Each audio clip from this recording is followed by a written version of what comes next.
Hello everyone, welcome back to my channel. Guys, मुझे comment से पता चला है कि मेरे कुछ फ्रेंड्स को ये फ़ैन फिक्शन पसंद नहीं आ रहा है, तो मैं उनको ये कहना चाहूँगी कि ये स्टोरी राइटर की इमेजिनेशन है और मैं इसमें कोई चेंजेस नहीं कर सकती। मेरे पास इसकी अथॉरिटी नहीं है और ना ही मुझे ऐसा कुछ करना चाहिए। इस फैन फिक्शन की स्टार्टिंग में ही मैंने कहा था कि अगर आप इसे सुनकर हर्ट फील करते हो तो प्लीज़ इसे स्किप कर दीजिए, पर जो मैंने शुरू किया है मैं उसे ख़त्म भी करूँगी उनके लिए जिन्हें ये फैन फिक्शन पसंद आ रहा है। Okay, so please don't hurt yourself and skip this F. तो चलिए अब आपका और ज़्यादा वक्त ना लेते हुए आज का एक्सप्लेनेशन हम शुरू करते हैं। लास्ट पार्ट में हमने देखा था कि वांग जी अपनी अर्ली प्रेगनेंसी अबॉर्ट करवा देता है और वहीं वांगशन हाथ धोकर वींग के पीछे पड़कर उसे परेशान करता है, जिससे परेशान होकर वींग सोचता है कि ये सब वांग जी ने ही वांगशन को सिखाया है उसके साथ करने के लिए। और जब वांग जी वींग के रूम में उसे कपड़े देने आता है तो वींग उसे हर्ट करता है, जिससे वांग जी बेहोश हो जाता है। वींग को जैसे ही ये एहसास होता है कि वांग जी बेहोश हो गया है, वो उसे फौरन पलटकर आवाजें देता है, पर वांग जी कोई जवाब नहीं देता। तो वींग बिना देर किए एम्बुलेंस बुला लेता है और अपने कपड़े पहनते हुए मन ही मन खुद को कोसता है कि उसने ये सब क्या कर दिया। वींग वांग जी को हॉस्पिटल भेजकर वांगशन के पास आता है, जो अपनी मॉम के कमरे में ही कंफ्यूज बेड पर बैठा ये सोच रहा था कि आखिर बाहर चल क्या रहा है। और जैसे ही वो वींग को कमरे में आता देखता है, घबराकर पीछे हटने लगता है। डरो नहीं, हाओ त्यान बस थोड़ी ही देर में यहाँ तुम्हारा ख्याल रखने के लिए आ जाएगा, फिर मैं तुम्हारे मॉम के पास जाऊंगा उनका ख्याल रखने के लिए। ये कहते हुए वींग वांगशन के पास बैठकर उसके सिर पर हाथ फेरते हुए वांगशन के कुछ बालों के सैंपल ले लेता है और इससे पहले कि वांगशन कोई सवाल कर पाता, वींग कमरे से बाहर चला जाता है। थोड़ी देर बाद जब हाओत्यान वींग को घर में आता दिखता है तो उसे बिना कुछ कहे वो हॉस्पिटल के लिए निकल जाता है जहां वो काम करता था। वींग हॉस्पिटल पहुंचकर सबसे पहले अपने दोस्त के पास जाता है जो उसी हॉस्पिटल में काम करता था। वींग का दोस्त उसे अपने पास देख हैरानी से पूछता है, कोई काम है क्या वींग? क्योंकि तुम तभी मेरे पास आते हो जब कोई ज़रूरी काम होता है। तुम सही कह रहे हो, मुझे इस सैंपल का डीएनए टेस्ट चाहिए। मैं 2 हफ्ते बाद रिपोर्ट लेने आऊँगा। ये कहते हुए सैंपल देकर वींग वहाँ से चला जाता है। अंकल, ये अब कैसा है? मैंने इसके पैंट पर ब्लड के निशान देखे थे। मुझे लगा ये प्रेग्नेंट होगा, लेकिन थोड़ी देर बाद ये बहुत अलग दिख रहा था। वींग अपने अंकल को, जो एक सीनियर डॉक्टर हैं, पूछता है। वींग के अंकल, जो वांगजी को चेक कर रहे थे और सारी रिपोर्ट्स उनके पास थी, वो देखकर वो कहते हैं, अगर मैं गलती नहीं कर रहा तो इसने अबॉर्शन करवाया है और अभी भी मेडिकेशंस पर है, पर फिक्र की कोई बात नहीं, ये बस कमज़ोर है। वींग के अंकल ये कहकर वहाँ से चले जाते हैं। वींग एक शब्द भी नहीं कहता और बेहोश वांग जी को देखता रहता है, फिर अपने अंकल को फॉलो करता है। क्या ये बेबी तुम्हारा था? वींग के अंकल अपने ऑफिस में एंटर करते हुए वींग से पूछते हैं, क्योंकि उनके लिए तो उन दोनों की शादी 2 दिन पहले ही हुई थी, तो वो श्योर नहीं थे कि ये बेबी उनके नेफ्यू का है या नहीं। जी अंकल, वो मेरा ही था। वांग जी मुझसे बहुत नाराज़ है, इसलिए शायद मुझे बिना बताए उसने ये प्रेगनेंसी टर्मिनेट कर दी। वींग ये जवाब देते हुए गुस्से में अपनी मुट्ठी और कस लेता है। फिर थोड़ी देर बाद वींग अपने अंकल के ऑफिस से वापस वांग जी के रूम में आता है, जहां वांग जी ऑलरेडी होश में आ चुका था और बेड के सहारे वो बैठा हुआ था। तुम्हें ऑलरेडी पता लग गया है ना? क्या अब तुम मुझसे नफरत करोगे? वांग जी रूम में एंटर करते हुए वींग से कहता है। वींग चकल करते हुए वांग जी के पास बेड पर अपने हाथों को टिकाते हुए कहता है, तुम खुद को क्या समझते हो वांग जी? अगर तुम्हें बेबी नहीं चाहिए था तो तुमने मुझे अपने साथ सोने के लिए क्यों ललचाया था? वींग के सवाल से अपने होठ चबाते हुए वांग जी कहता है, ये मेरी गलती थी और तुम नाराज हो सकते हो क्योंकि ये बच्चा तुम्हारा था, लेकिन अगर ऐसा फिर हुआ तो मैं तो फिर से वही करूँगा जो अब किया है। ये कहकर वांग जी बेड से उठ जाता है और वींग बिना कुछ कहे वहाँ से चला जाता है। वो बाहर निकलकर यी कई को कॉल करके बार में चलने को कहता है और हॉस्पिटल से वांग जी को अकेला छोड़कर चला जाता है, जिसे देख वांग जी एक फोर्स हंसी के साथ अपने आंसू पोंछता है और बिना डॉक्टर के उसे चेक करने का इंतजार किए हॉस्पिटल से घर चला जाता है। जब वांग जी घर पहुंचा तो रात के 10 बज चुके थे। मेंशन का डोरबेल बजाने से हाओ त्यान बाहर आ जाता है। वांग जी अंदर जाकर काउच पर बैठकर एक मैगजीन पढ़ने लगता है। वीन कहाँ है? मैंने सोचा था कि तुम दोनों साथ में होगे, हाओ त्यान पूछता है। वांग जी मैगजीन रखते हुए जवाब देता है, वो गुस्से में मुझे अकेला हॉस्पिटल में छोड़कर चला गया। दागे, मैं बहुत थक गया हूँ और सोना चाहता हूँ। Good night. वांग जी उदास नजरों से हाओ त्यान को देखकर ये सब कहने के बाद अपने कमरे में चला जाता है। अब 1 हफ्ते से ज्यादा हो चुके थे पर विंग घर वापस नहीं आया था। वांग जी और वांग शन ही उस घर में अब रह गए थे। वांग जी ने कई बार कॉल पर बात करने की कोशिश भी की पर हर बार विंग ने या तो कॉल उठाया ही नहीं या डिस्कनेक्ट कर दिया। वांग जी को बहुत फिक्र होने लगी थी। वो सिर्फ जैक्सन को जानता था जो हाओ त्यान का बॉयफ्रेंड था, लेकिन जैक्सन से उसे पता चला कि जैक्सन खुद विंग से इन दिनों कांटेक्ट में नहीं है। विंग के घर ना लौटने की वजह से अब वांग जी ठीक से रातों को सो भी नहीं पा रहा था। बेशक विंग के काम से उसका कोई लेना देना नहीं था, लेकिन वो दोनों मैरिड थे तो वांग जी का थोड़ा कंसर्न होना जायज था। वांग शन आज अपने ग्रैंडपा के घर उनके साथ रहने गया हुआ था और वांग जी मैंशन में बिल्कुल अकेला था। वो अपने सारे काम निपटाकर जब तक शावर लेकर फ्री होता है, रात के 11 बज चुके थे तो वांग जी को अंदाजा हो गया कि विंग आज भी घर नहीं आएगा। अभी बस 1 ही घंटा बीता था कि वांग जी की नींद खुलती है जब उसे किसी का अपने पास लेटे होने का एहसास होता है, जो गहरी गहरी सांसें ले रहा था और उस इंसान के परफ्यूम की खुशबू से वांग जी को पता लग गया था कि ये विंग है। वांग जी एक स्माइल के साथ विंग को देखने के लिए पलटता है और कहता है, तुम फाइनली वापस आ गए। तुम्हें पता है मुझे कितनी फिक्र हो रही थी, पर ये अच्छा ही हुआ कि तुम वापस आ गए। कि तभी वांग जी हल्की सी करहाने की आवाज़ें निकालने लगता है जैसे ही विंग उसकी थाइस पर मसाज करने लगता है। मैं तुम्हें चाहता हूँ, विंग हल्की आवाज़ में ये कहते ही वांग जी के लोअर लिप पर सक करने लगता है। वांग जी अपनी आंखें बंद करके विंग के बालों में हाथ फेरने लगता है। विंग वांग जी की पूरी बॉडी पर किसिस करते हुए उसके साथ फोर प्ले करने लगता है, जिसकी वजह से वांग जी मूव ऑन करते हुए विंग को और उसके बालों से टाइटली पकड़कर अपने और करीब कर लेता है और सिडक्टिव वॉइस में कहता है, मैं भी तुम्हें चाहता हूँ विंग। ये सुनते ही विंग वांग जी की पूरी बॉडी के साथ खेलते हुए एंजॉय करने लगता है और प्लेजर में मूव ऑन करते हुए पूरी तरह से वांग जी मैस हो चुका था। वो दोनों ही बेड पर फोर प्ले करते हुए कब नेकेड हो जाते हैं उन्हें पता ही नहीं चलता कि तभी विंग वांग जी और खुद को एक कर देता है। वांग जी पेन और प्लेजर फील करते हुए लड़खड़ाती आवाज में विंग से उस पर कोई भी मर्सी ना दिखाने को कहते हुए डिमांडिंग हो जाता है और फाइनली दोनों एक सुपर हॉट नाइट स्पेंड करते हैं। अगले दिन मॉर्निंग में जब वांग जी गहरी गहरी सांसें लेते हुए उठता है और अपनी पैंट की तरफ देखता है तो वो ऑलरेडी मैस हो चुका था। रात के वो सारे इमेजेस अभी भी उसके दिमाग में बिल्कुल ताज़ा थे जो उसे बहुत रियल लग रहे थे। वांग जी फौरन अपनी बॉडी चेक करता है तो उसे कहीं भी कोई दर्द नहीं था। वो शर्माने लगता है कि ऐसा सपना उसने कल रात क्यों देखा। वो अपने बेड से उठकर शावर लेने जाता है और सोचते हुए हैरान होता है कि आखिर उसने ऐसा वेट ड्रीम विंग के साथ ही क्यों देखा, किसी और के साथ क्यों नहीं।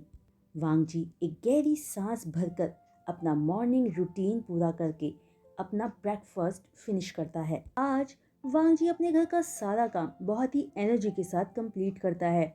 वो बहुत एनर्जेटिक फील कर रहा था। वो सोचता है कि ये शायद उस सपने की वजह से है जो रात को उसने देखा था। उस सपने से बहुत खुश था। आफ्टरनून के टाइम वांग जी खुद को रिलैक्स करने के लिए बालकनी में बैठकर ठंडी हवा का मजा लेने का सोचता है। वो मैंगो जूस और स्नैक्स लेकर जैसे ही बालकनी में बैठता है, मैंशन का डोर बेल बजता है और जब वांग जी डोरबेल ओपन करने आता है, दरवाजा खुलते ही उसे दो अनजान लड़के अपने सामने खड़े दिखते हैं। हाय इन लॉ, मैं जिनशा और ये यीकाई और हम कि तभी जिनशा की बात को काटते हुए घर में एंटर करते हुए विंग कहता है, ये मेरे दोस्त हैं।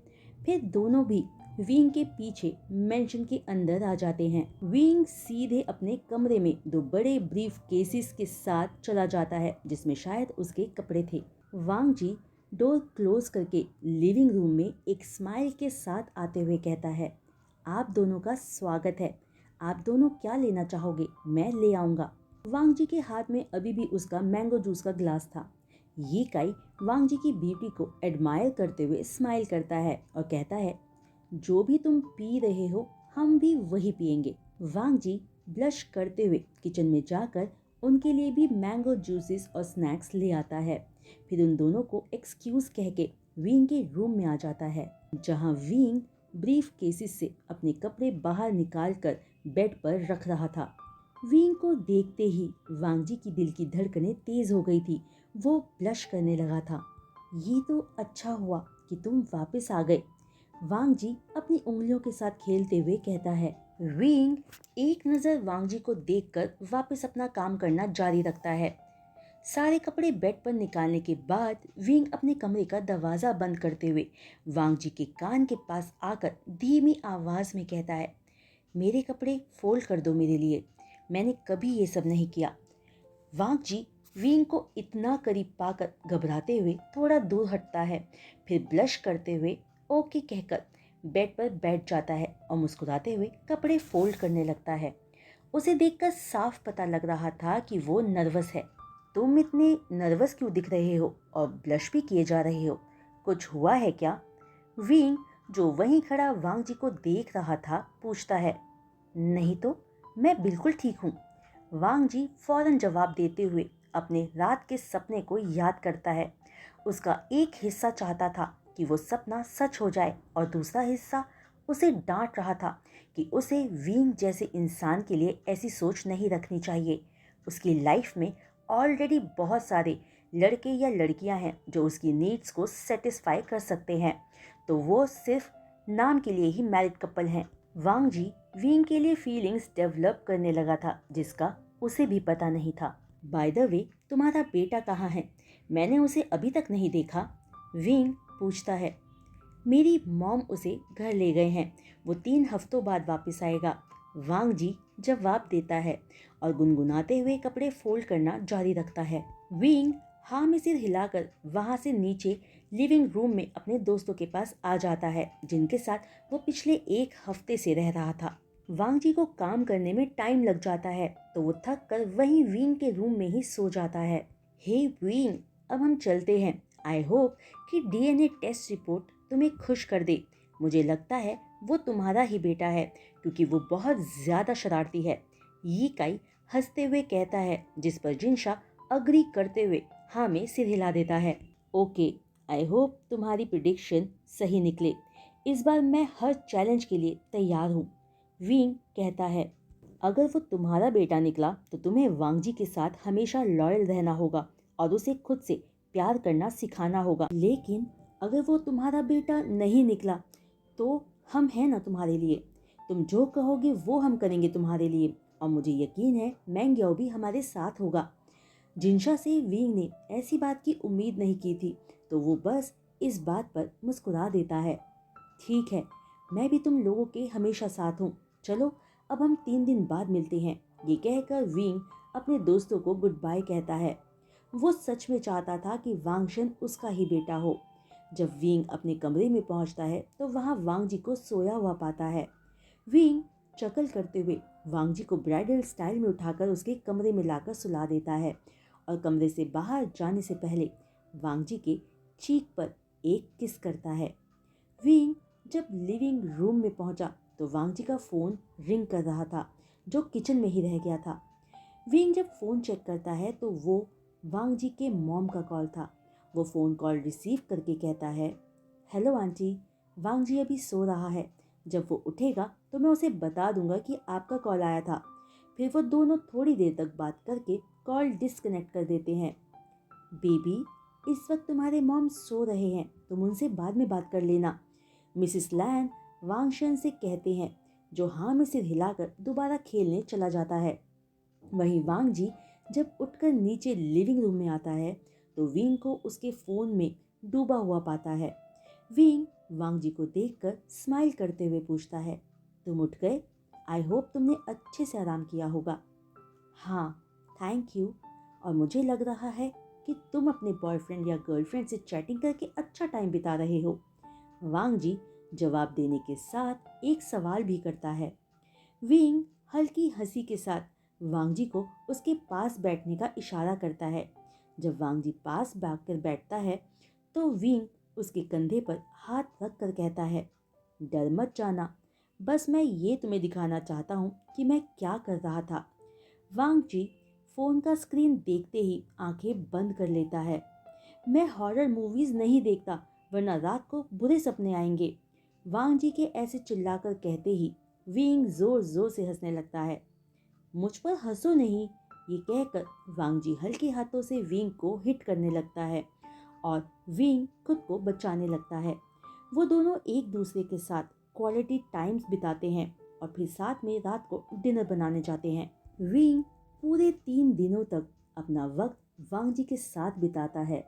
अब इन 3 दिनों में वो दोनों आपस में अच्छे से घुल मिल गए थे। आज फ्राइडे था तो विंग जल्दी उठता है क्योंकि उसे हॉस्पिटल डीएनए टेस्ट रिपोर्ट लेने जाना था। तो विंग जब रेडी होकर नीचे डाइनिंग रूम में आता है तो वहाँ वांग जी ब्रेकफास्ट लगा रहा था। तुम इतनी सुबह तैयार होके कहाँ जा रहे हो? तुम तो ड्यूटी 2 हफ्ते बाद ज्वाइन करने वाले थे ना? वांग जी पूछता है। मुझे हॉस्पिटल से कुछ लेना है, तुम चाहो तो मेरे साथ चल सकते हो, विंग नाश्ता करते हुए कहता है। मैं तुम्हारा घर पर ही इंतजार करूंगा, उम्मीद करता हूँ तुम जल्दी वापस आ जाओगे, वांग जी मुस्कुराते हुए कहता है। विंग चकल करते हुए वांग जी को हग कर लेता है। वांग जी भी शर्माते हुए विंग को हग रिटर्न करता है और विंग की वार्मनेस को एंजॉय करता है और विंग अपनी आंखें बंद करके मुस्कुराते हुए वांग जी के दिल की धड़कनों को महसूस करता है। मुझे जो हॉस्पिटल से चाहिए वो मिलते ही मैं फौरन वापस आ जाऊंगा, विंग हग ब्रेक करते हुए कहता है और चला जाता है। विंग हॉस्पिटल में रिपोर्ट लेने के लिए आगे बढ़ते हुए सोचता है कि अगर वांगशन उसका बेटा हुआ तो वो कैसे उसे अप्रोच करेगा, क्योंकि वो वांगशन के एटीट्यूड को बहुत अच्छे से जानता है। लेकिन अगर वो उसका बेटा नहीं हुआ तब भी वो वांगशन को अपनाएगा और खुद को उससे प्यार करना सिखाएगा। विंग अपने दोस्त के कैबिन में जाकर रिपोर्ट कलेक्ट करता है और जैसे ही गहरी सांस भरकर रिपोर्ट पढ़ता है, चुपचाप बिना कुछ कहे वहां से बाहर आकर घर के लिए निकल जाता है। वहीं उसका दोस्त हैरान होता है कि ऐसा क्या हो गया होगा जो विंग ऐसे यहाँ से चला गया। विंग घर पहुंचकर डोरबेल नॉन स्टॉप बजाता है और जैसे ही वांग जी चिल्लाते हुए दरवाजा खोलता है, विंग कस के वांग जी को गले लगा के गोदी में उठाकर गोल गोल घूमने लगता है। मुझे नीचे उतारो विंग, मुझे चक्कर आने लगे हैं, वांग जी कहता है। विंग वांग जी को उतार कर कमर से पकड़ के अपने पास खींचते हुए कहता है, थैंक यू वांग जी, आज मैं बहुत खुश हूँ। ये कहते हुए विंग की आंखों में आंसू आ जाते हैं। वांग जी स्माइल के साथ विंग के आंसू पोंछता है और पूछता है, तुम रो क्यों रहे हो? तुम मुझे अब डरा रहे हो। मैं बस बहुत खुश हुई ये जानकर कि वांगशन सच में मेरा ही बेटा है। आई एम सॉरी, मैंने तुम पर कभी यकीन नहीं किया। मैंने सोचा कि तुम मुझसे झूठ बोल रहे हो। आई विश ये सच मैं पहले जान पाता। विंग ये कहते हुए वांग जी को हग कर लेता है। वांग जी ये सुनकर स्माइल करता है और उसकी आंखें भी नम हो जाती है। फिर वांग जी बताता है कि कैसे उसने वांगशन के साथ स्टेट में अपने इतने सारे साल बिताए। फिर वो विंग को वांगशन के बचपन की पिक्स दिखाता है और उसके हर बर्थडे की वीडियोस भी, जिसे विंग वांग जी की कमर में हाथ लपेटे हुए देखता है। वांगशन का बर्थडे कब है? मुझे पता है, वो जल्द ही 9 साल का कंप्लीट हो जाएगा, विंग पूछता है। बस 2 महीने बाद, वांग जी मुस्कुरा कर जवाब देता है, तो बस इन 2 महीनों में मुझे अपने बेटे से अपने रिलेशन को सुधारना होगा। मुझे पता है वो मुझे पसंद नहीं करता, लेकिन मैं उसे खुद से प्यार करवा दूंगा ताकि वो मुझे डैड दिल से मान जाए। मैं इतने सालों तुम दोनों के पास नहीं था, पर अब हूँ, तो मैं सब कुछ ठीक कर दूंगा। विंग की बात सुनकर वांग जी का चेहरा लाल हो जाता है और वो विंग को प्रॉमिस करता है कि वो वांगशेन को विंग के करीब लाने में हेल्प करेगा, क्योंकि वो अपने मॉम की बात मानता है। फिर वांग जी घंटों बैठकर पास्ट के बारे में सब विंग को बताता है, लेकिन विंग के पास बताने को ज्यादा कुछ नहीं होता, क्योंकि वो हमेशा से ही सेम लाइफ जीता आया था और उसकी लाइफ में कुछ ज्यादा नहीं बदला था सिवाय उसके एज के। तो गाइज, आज का ये वीडियो एक्सप्लेनेशन मैं यहीं रोकती हूँ और उम्मीद करती हूँ कि आज का पार्ट भी आपको पसंद आया होगा। गाइज, मैं फिर से रिक्वेस्ट करती हूँ एक बार कि किसी को भी अगर ये फैन फिक्शन सुनकर बुरा फील हो रहा है या अच्छा नहीं लग रहा, तो प्लीज़ आप इसे स्किप कर दीजिए, क्योंकि मुझे ये फैन फिक्शन कंप्लीट करना होगा उनके लिए जिन्हें ये पसंद आ रहा है। तो बस मेरी वीडियो अगर आपको पसंद आ रही हो तो बहुत ज़्यादा सारे लाइक्स कीजिएगा और चैनल को सब्सक्राइब और बेल आइकन को हिट करना बिल्कुल मत भूलिएगा। तो आज के लिए बस इतना ही। जल्द मिलूंगी इस फैन फिक्शन के नेक्स्ट अपलोड के साथ। तब तक के लिए बाय।